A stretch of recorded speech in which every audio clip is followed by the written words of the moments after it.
Hello student, this is Shaheen and in this particular lecture video we are going to discuss some of the most important topics of BCom honors, and that is the subject is corporate law, and there is another lecture of corporate law. Okay ये unit number 1 चल रहा है, foreign companies incorporated outside India. So last lecture में हम लोगों ने government company और बहुत सारे डिफरेंट कंपनीज़ की बात की थी। तो फॉरेन कंपनी से स्टार्ट करती हूँ। सबसे पहले सेक्शन इम्पॉर्टेंट है, सेक्शन 242 बताता है कंपनीज 2013 को। फॉरेन कंपनी कौन सी कंपनी हो गई? वो कंपनी जो कि बाहर आउटसाइड रजिस्टर्ड है। मान लो अमेरिका की कोई कंपनी है और उसकी सब्सिडरी मेरी कंपनी में खुली हुई है, उसकी कोई ब्रांच मेरी कंपनी में, मेरी कंट्री में खुली हुई है, इंडिया में खुली हुई है, तो मैं क्या बोलूँगी कि ये फॉरेन कंपनी है, फॉरेन कंपनी की ब्रांच है तो फॉरेन कंपनी ना। तो यही बोल रखा है कि फॉरेन कंपनी वो कंपनी होती है जो कि बाहर कंट्री के आउटसाइड द कंट्री वो सेटअप होती है, बिजनेस प्लेस इन इंडिया और by way of any agent physically, या तो फिजिकली फॉर्मेट में या इलेक्ट्रॉनिकली फॉर्मेट में, ऑनलाइन भी कह सकते हो। जैसे कि if further includes all online services जो कि डाटा कम्युनिकेशन से रिलेटेड है, सर्विस ईमेल से related, mobile devices, cloud computing, social media, data transmission और अदरवाइज। इसीलिए मैं क्लियरली अगर बोलूँ तो ये बोल सकते हो टाइम के हिसाब से, लोकेशन के हिसाब से डिसाइड होता है कि whether it is a foreign company और नॉट। ठीक है, ये है इम्पॉर्टेंट फॉरेन कंपनी के बारे में। शॉर्ट नोट लिखने के लिए आएगा तो आप इतना लिख सकते हो। फिर उसके बाद इसके अंदर क्या क्या आएगा, अगर आप इसकी बात करते हो, फॉरेन कंपनी की बात करते हो, तो सेक्शन 380 के अंदर कुछ डॉक्यूमेंट्स आते हैं। जैसे कि आपको copy of chartered MOA AOA देना पड़ेगा कंपनी का, दूसरे डॉक्यूमेंट्स भी देने पड़ेंगे। And if instrument is not in English language a certified translation, अगर इंग्लिश लैंग्वेज में नहीं है तो आपको वो इंग्लिश लैंग्वेज में ट्रांसफ़र करने पड़ेंगे। पूरा तरीके से एड्रेस होना चाहिए, कंप्लीट एड्रेस होना चाहिए, डायरेक्टर्स की लिस्ट होनी चाहिए, कौन कौन कंपनी में शामिल हो रखा है, उनका नाम, उनका एड्रेस, उनके नेम एड्रेस, और रेजिडेंट कितने हैं, नॉन रेजिडेंट कितने हैं, ये सारी चीज़ें, फुल एड्रेस ऑफिस का, इंडिया में इनकॉर्पोरेशन हुआ है तो इंडिया का, ओपनिंग और क्लोजिंग की प्लेस कहाँ पे है, declaration directors of the company, any other information as may be stated, और भी अगर कोई इन्फॉर्मेशन चाहिए होगा तो आप बता सकते हो। तो सबसे पहले अगर आपको फॉरेन कंपनी के बारे में होगा तो वो कंपनी जो कि आउटसाइड द कंट्री स्टैब्लिश होती है वो कहलाती है आपकी फॉरेन कंपनी। सेक्शन बता दिया मैंने, कौन सा सेक्शन है बताओ जल्दी से, कौन सा सेक्शन है? सेक्शन 2 एंड 42 सेक्शन 242 है इसके अंदर, और सेक्शन 380 डिस्क्राइब करता है, सेक्शन 380 डिस्क्राइब करता है कुछ डॉक्यूमेंट्स हमने पढ़ लिए। वो जो डॉक्यूमेंट्स है आपको कैलेंडर ईयर के अंदर एक बैलेंस शीट प्रिपेयर करनी पड़ती है, प्रॉफिट एंड लॉस, इस तरीके से कि वो सारी की सारी पर्टिकुलर एनेक्स में अटैच करना पड़ता है अपने सारे डॉक्यूमेंट्स के साथ, और इनकी कॉपी रजिस्ट्रार में जो मेन, जहाँ पे वो है मेन जो कंपनी है वहाँ पे सेंड करनी पड़ती है। 1% कंपनी इंपॉर्टेंट है क्योंकि ये डायरेक्टली पूछा जाता है, मैं आपको अभी बता दूं, ये डायरेक्टली शॉर्ट नोट में पूछा जाता है। 262 of the companies act 2013, 1% company का मतलब होता है जहाँ पे सिर्फ एक पर्सन हो। ठीक है, अब यही person rule 3 of the companies 2014 state that natural person who is Indian citizen and resident in India shall be eligible incorporate a 1% company को सोल मेंबर बन सकता है 1% कंपनी का। ठीक है, जो कि not less than 182 days immediately preceding 1 calendar year, एक कैलेंडर ईयर में 182 डेज से कम ना रहा हो। सैलेंट फीचर्स ऑफ OPC ये इंपॉर्टेंट है, 1% can not incorporate more than 1 OPC, एक पर्सन एक से ज़्यादा OPC नहीं बना सकता। फिर उसके बाद नॉमिनी भी नहीं बन सकता एक से ज़्यादा OPC में, कोई माइनर OPC का पार्टनर नहीं बन सकता, क्योंकि माइनर के बारे में हमने डिस्कशन किया था कि माइनर वो पर्सन होता है जो कि बेनिफिट्स के लिए एलिजिबल होता है और बेनिफिट्स के अलावा किन्हीं भी चीज़ों के लिए उसका कोई भी राइट नहीं बनता है, उसकी कोई भी ड्यूटी नहीं बनती है। उसके बाद आगे की अगर मैं बात करूँ तो और भी कुछ पॉइंट्स हैं, जैसे कि no such business shall come freely any kind of company unless 2 year have expired date of incorporation से 2 साल के अंदर अंदर कोई भी इस तरीके का बिजनेस नहीं हो सकता जहाँ पे कैपिटल और टर्नओवर लिमिट से ज़्यादा जा रही हो। ऐसा कोई बिजनेस आप शुरू नहीं कर सकते। एक पर्सन रहता है at any point of time में हैव ओनली वन डायरेक्टर, वही पर्सन डायरेक्टर भी होगा। इसके अंदर शेड्यूल 1 बनता है। इतना डिटेल में जाने की ज़रूरत नहीं है, मेन पॉइंट्स याद रखो। कोई माइनर ओपीसी में नहीं आ सकता, ओपीसी में सिर्फ 1 पर्सन हो सकता है। 2 साल के अंदर 2 साल से कम के अंदर वो कोई भी ऐसा बिजनेस नहीं स्टार्ट कर पा सकते जिससे उनकी थ्रेशहोल्ड लिमिट क्रॉस हो। ठीक है, एक ही पर्सन होना चाहिए, वही डायरेक्टर होगा कंपनी का। और मैक्सिमम पेड अप कैपिटल, ये इंपॉर्टेंट है, 50 लाख ये लिखना ही लिखना है। और टर्नओवर 2 करोड़। ठीक है, ओपीसी को कुछ प्रिविलेज मिल रखे हैं, क्या क्या? ये सिंगल पर्सन कंपनी है। Business presently run under the proprietorship model could be converted into OPC. बिना किसी डिफिकल्टी के आप आसानी से ओपीसी में ट्रांसफर हो सकते हो। Mandatory rotation of auditor after expiry of maximum term is not applicable. देख लो, ऑडिटिंग वगैरह की भी इतनी सच रिक्वायरमेंट नहीं है, मैंडेटरी रोटेशन नहीं होता। 1 पर्सन कंपनी के अंदर मिनिमम 1 डायरेक्टर रहना चाहिए। Though it can director up to limit 15 directors तक बढ़ सकते हैं अगर स्पेशल रिजोल्यूशन आप पास कर रहे हो तो। 1 person company is exempt from general meeting भी। 1 पर्सन कंपनी को जनरल मीटिंग भी होल्ड ऑन करने की ज़रूरत नहीं है। और OPC is not required to prepare statement of cash flow. मतलब ओपीसी बना लो तो अच्छा ही होगा, मतलब इजी ही पड़ेगा आपका ओपीसी की फॉर्मेशन ना। अगर मैं नेक्स्ट की बात करूँ, स्मॉल कंपनी की बात करते हैं। स्मॉल कंपनी क्या कह रही है? स्मॉल कंपनी का यहाँ पे सेक्शन होता है स्मॉल कंपनी का, यहाँ पे मेंशन नहीं है, देखो 285 सेक्शन जो है वो 285 स्मॉल कंपनी का होता है। इसमें बोल रखा है स्मॉल कंपनी इंट्रोड्यूस पहली बार कंपनीज एक्ट 2013 में की गई थी। ये एक्ट बोलता है कि छोटी कंपनी जो है वो उनकी कैपिटल के ऊपर डिसाइड करेगा कि कैपिटल कितनी होनी चाहिए। अब उनकी कैपिटल 50 लाख से ज़्यादा नहीं होनी चाहिए, ठीक है। और 50 लाख से does not exceed 50 lakh rupees, या तो ज़्यादातर पेड अप कैपिटल या तो जो उनकी अमाउंट होगी वो 5 करोड़ से ज़्यादा नहीं होनी चाहिए, ठीक है। फिर टर्नओवर पोजीशन, ये मतलब मिनिमम एलिजिबिलिटी है स्मॉल कंपनी की। Most of the exception given to small companies are same that provide OPC. OPC को जो फायदे मिले ना वो ज़्यादातर स्मॉल कंपनी को मिल रखे हैं। The act also provide for a simplified method arrangement the 2 small companies without requiring the approval of tribunal. Section 285 small company का देखो यहाँ पे लिखा है, वहाँ पे नहीं लिखा था ना इसलिए।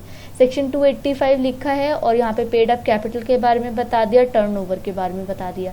टर्नओवर जो प्रॉफिट और लॉस है वो लास्ट प्रॉफिट और लॉस 2 करोड़ से ज़्यादा नहीं होना चाहिए और will not be more than 20 crore rupees. क्या बोल रखा है? टर्नओवर ऑफ जो प्रॉफिट और लॉस है वो 2 करोड़ से ज़्यादा नहीं होना चाहिए। जो अमाउंट है उसकी will not be more than 20 crore rupees. उसके अलावा further provided that nothing in this section will apply to holding company और सब्सिडरी कंपनीज का कोई लेना देना नहीं है। स्मॉल कंपनी का इनसे कोई लेना देना नहीं है, ये कह रहे हैं। Company registered under section 8 company और body corporate govern by any special act, ये तीनों ही केस स्मॉल कंपनी के लिए नहीं लगते हैं। फिर एसोसिएट कंपनी कौन सी होती है? सेक्शन 26 बताता है एसोसिएट कंपनी वो होती है relation to another company, means a company in which the other company has significant influence but which is not a subsidiary company। अभी हमने पढ़ा था होल्डिंग कंपनी होती है और एक होती है सब्सिडरी कंपनी। होल्डिंग कंपनी के पास 51% से ज़्यादा शेयर्स होते हैं सब्सिडरी कंपनी के, लेकिन associate company anyhow is similar to subsidiary company, लेकिन वो पूरी तरीके से सब्सिडरी कंपनी का रोल नहीं प्ले करती, किसी भी तरीके से इन्फ्लुएंस करती है। जैसे कि which is not a subsidiary company of the company having such kind of influence, कुछ इन्फ्लुएंसिंग पावर रहती है। जैसे कि सिग्निफिकेंट इन्फ्लुएंस का मतलब इसके पास कम से कम 20% तो शेयर रहेंगे, वोटिंग पावर रहेगा, पार्टिसिपेशन रहेगा बिजनेस का, कंट्रोल रहेगा। The term control will be included right to appoint majority, director को अपॉइंट करना है, ठीक है। इनडायरेक्टली, डायरेक्टली, इनडायरेक्टली कोई भी डिसीजन लेना है, right of share holders agreement और voting agreement, these types of decision are related to associate company. तो associate company somehow related to subsidiary company but not exactly like a subsidiary company. तो आपने देख लिया कि उसमें 51% शेयर रहता है, इसमें 20%। मेन पॉइंट लिखो, 20% रहेगा और इसका control, right of shares agreement, voting right. The term joint venture, joint venture का मतलब है जॉइंट अरेंजमेंट होगी जहां पे parties who have joint control of arrangement have right to the net asset of the arrangement. फिर उसके बाद next क्या बोल रखा है इन्होंने, टोटल वोटिंग पावर क्या रहेगी in relation to any matter means the total number of votes which may be cast in regard to that matter on a survey at a meeting of a company if all the members thereof their proxies have a right to vote। मतलब जितने भी person हैं वो right to vote रहेंगे। 20% से ज़्यादा रहता है लेकिन 50 से कम रहता है, दैट इज़ वाई ये होल्डिंग कंपनी की तरह ट्रीट नहीं होती। और of business decision under an agreement of the company is associate company. अब समझ आ गया होगा होपफुली कि सब्सिडरी कंपनी और ये इसके अंदर कंपनी में क्या फ़र्क है। डोरमेंट कंपनी की बात करूं, when company is created for future project, जब फ्यूचर प्रोजेक्ट के लिए हम कोई कंपनी खोलते हैं, इंटेलेक्चुअल प्रॉपर्टी और an asset have no any significant accounting transaction, उसकी कोई ट्रांजेक्शन नहीं हो रही, such company can apply for obtaining the status of dormant company. मतलब ऐसी कुछ ट्रांजेक्शन नहीं हो रही लेकिन फ्यूचर में होगी, तो इस टाइप की कंपनी कहती है डोरमेंट कंपनी। जैसे कि ओपीसी हो गई, प्राइवेट लिमिटेड कंपनी हो गई, लिमिटेड कंपनी हो गई, can apply for dormant company, वो डोरमेंट कंपनी के लिए अप्लाई कर सकते हैं। मतलब अभी तो कंपनी नहीं है लेकिन फ्यूचर में कंपनी बनने की इसके अंदर क्षमता है। कुछ एक्सेप्शंस भी हैं इसकी, मैंडेटरी कंप्लायंस देख लो। सेक्शन 455 बोलता है companies act also states that where a company is formed and registered under this act is for future project। तो dormant company is related to future project और इंटेलेक्चुअल प्रॉपर्टी, ये दो word हैं जो कि इंपॉर्टेंटली लर्न करके रखने हैं। इसका सेक्शन हमने पढ़ा था, कौन सा है, सेक्शन 455 है। फिर उसके बाद सेक्शन 455 के अलावा इन्होंने क्या बोल रखा है कि as per section 455 a significant accounting transaction means any transaction offered then payment of fees by company to the registrar, fees होगी, payment made by it fulfil the requirement of this act और any other law. Allotment of shares की allotment होगी ताकि वो fulfil कर सके उस act को। पेमेंट फॉर मेंटेनेंस, कौन किस किस की फीस की पेमेंट होगी, उसके जो रिक्वायरमेंट्स हैं उसकी पेमेंट होगी, शेयर्स की पेमेंट होगी और जो भी वो ऑफिस रिकॉर्ड बना रहा है उसकी पेमेंट होगी। क्योंकि भाई कहा जाए तो एक तरीके से तो कंपनी है, तो अभी ट्रांजेक्शन नहीं हो रही लेकिन बनेगी तो कंपनी। अगर मुझे डोरमेंट कंपनी का स्टेटस चाहिए तो मुझे एप्लीकेशन भरना पड़ता है, ई फॉर्म MSc 1 भरना पड़ता है इसके लिए। एक सेकेंड। फिर उसके बाद therefore such company shall be eligible, कौन कौन सी कंपनी एलिजिबल हैं अप्लाई करने के लिए डोरमेंट कंपनी में। को इंस्पेक्शन, नो इंस्पेक्शन और investigation has been taken up. इतना ज़्यादा ये कुछ इम्पोर्टेंट नहीं है, इसको एक बार गो थ्रू करना, अगर कुछ कन्फ्यूजन हो तो बताना मुझे। ये इतना सच इम्पॉर्टेंट नहीं है, मैं सोच रही हूँ एकदम इम्पॉर्टेंट डिस्कस करूँगा। अच्छा, रजिस्टर ऑफ डोरमेंट कंपनीज कितने होने चाहिए, द रजिस्टर ऑफिस रिसीव कर लेगा एप्लीकेशन। सबसे पहले तो ये चेक कर लेना ऊपर कौन कौन सी कंपनीज डोरमेंट कंपनीज के लिए अप्लाई कर सकती हैं। अगर अप्लाई कर सकते हैं तो MSc 2 के जरिए फॉर्म भर देंगी। कितने मिनिमम डायरेक्टर्स होने चाहिए, 3 होने चाहिए, ठीक है, पब्लिक कंपनी में, और अगर प्राइवेट है तो 2 और 1 है ओपीसी कंपनी में। रिटर्न ऑफ डोरमेंट कंपनीज 30 दिन के अंदर। Return of dormant company annually signifies the financial position duly audited by chartered accountant, e form MSc 3 30 दिन के अंदर। फिर number of board and meeting, कितनी बोर्ड मीटिंग रहेगी इसके अंदर, देखो number of board meeting is a dormant company is required to conduct, कम से कम एक बोर्ड ऑफ मीटिंग होनी चाहिए, हाफ ऑफ कैलेंडर ईयर, आधे कैलेंडर ईयर के अंदर, या 2 के बीच में 90 दिन से कम का समय नहीं रहना चाहिए, 90 दिन से ज़्यादा का समय रहना चाहिए।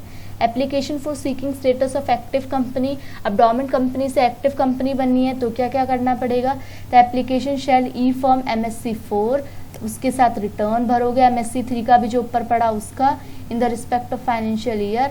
तो अब क्या हो जाएगा, the company remain dormant for a period of 5 consecutive, इन्होंने बोला है provided the registrar shall initiate the process of striking off the company name, strike off कर सकती है, ख़त्म कर सकती है कंपनी का नेम अगर तो 5 साल से ज़्यादा हो गए डोमेंट कंपनी को बने हुए। प्रोड्यूसर कंपनी कौन सी है बच्चों?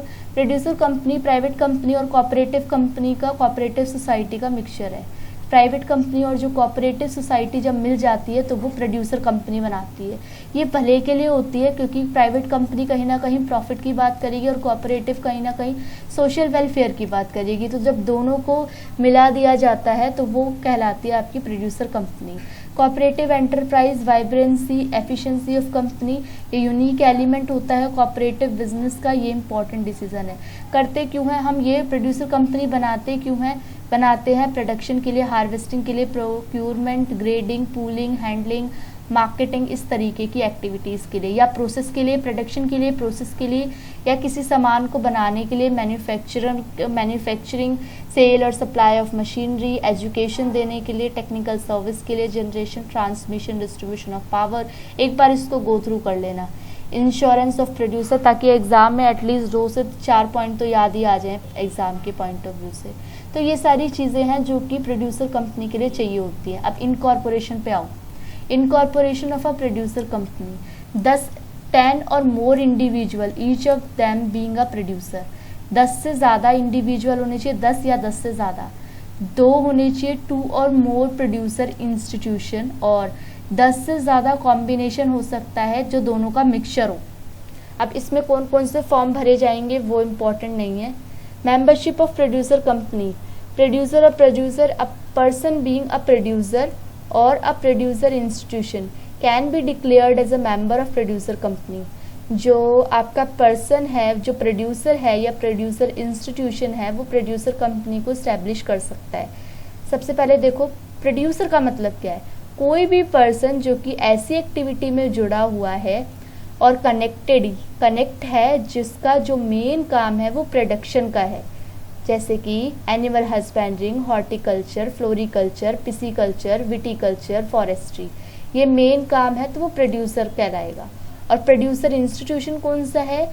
इसका मतलब वो प्रोड्यूसर कंपनी और कोई भी इंस्टीट्यूशन हैविंग ओनली प्रोड्यूसर और producers companies as its member whether incorporated or not having any object referred to section 581B। मतलब इसका एक पूरा इंस्टीट्यूशन है जो कि आपको प्रोड्यूसर कंपनी की ऑफरिंग देगा। एक सेकेंड बच्चों, इसमें देखूं ज़रा और कितने पॉइंट हैं। होल्डिंग और सब्सिडरी कंपनी तो आपको बता दिया ना, चलो इसको ख़त्म करते हैं। प्रोड्यूसर कंपनी हो गया, इनकॉर्पोरेशन हो गया, मेंबरशिप बता दी मैंने, मेंबरशिप के फ़ायदे क्या क्या हैं। फिर उसके बाद एसोसिएशन नॉट फॉर प्रॉफिट, जो कि एनजीओज होती है, not for profit making companies. इसका main it has its object the promotion of commerce, art, science, sports, education, इन सब का मेन काम होता है। ठीक है। उसके बाद it intend to apply its profit, जो प्रॉफिट है वो कहाँ लगाती है? अपने ऑब्जेक्ट्स के मोटिव को अचीव करने के लिए। अब ये प्रॉफिट कमाया और इसमें लगा दिया। It intend to prohibit the payment of any dividend, कोई भी डिविडेंड नहीं देती अपनी मेंबर्स को। फिर इन्होंने क्या बोल रखा है? द सेंट्रल गवर्नमेंट में issue such licence on above condition allow the person और association registered this section with addition to the word, या तो लिमिटेड लगा होगा या यहाँ पे private limited, provided it company form not for profit. Profit के मेरे मोटिव से नहीं है तो ये वाला एडिशन नहीं लगाना पड़ेगा। फिर उसके बाद ये बोल रखी है पॉइंट्स,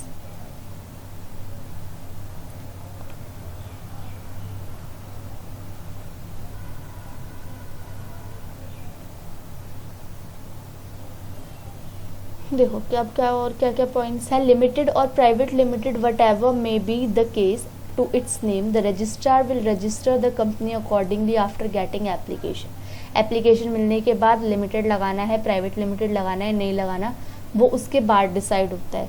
इलीगल एसोसिएशन वर्ड से ही क्लियर हो रहा है बच्चों, इलीगल एसोसिएशन वो होंगी as per the provision of section 464 of the companies act. कोई भी एसोसिएशन, नो एसोसिएशन और partnership consist of more than such number of member as if prescribed shall be created for the purpose of carrying on any business, object, acquisition of gain, association, individual member thereof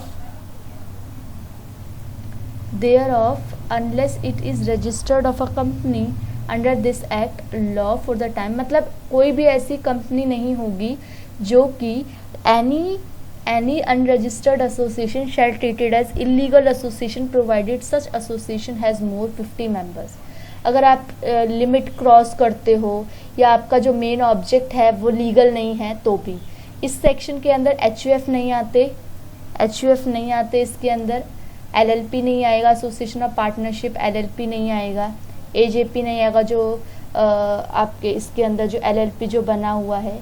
consequences of an illegal association, illegal क्या है, कोई इनका existence नहीं होता। Unlimited person की liability होती है, penalty होती है इनकी इलीगल एसोसिएशन की 1 लाख तक की, और अगर improper use of words use करते हो तो भी उनको 500 पर डे का नुकसान होता है। और subject to income tax, profit of illegal association is subject to income tax. भाई लीगल कंपनी है, इलीगल कंपनी है, इनकम टैक्स वालों को कोई भी मतलब नहीं है, उनको तो चाहिए इनकम टैक्स तो देना ही पड़ेगा। होल्डिंग और सब्सिडरी कंपनी के बारे में बहुत सारी बात कर चुके हैं, बस सेक्शन देख लो इनका। सेक्शन 246 होल्डिंग कंपनी को जस्टिफाई करता है, ठीक है। 1 और more company means of such companies are subsidiary company. Subsidiary company 287 को जस्टिफाई करती है।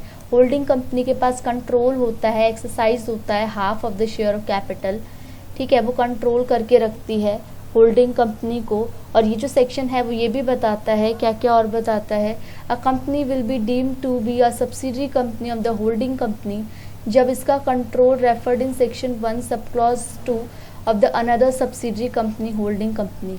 composition of company's board of director will be deemed to be controlled by another। अब डायरेक्टर्स वगैरह इन सबको कंट्रोल किया जाएगा ना।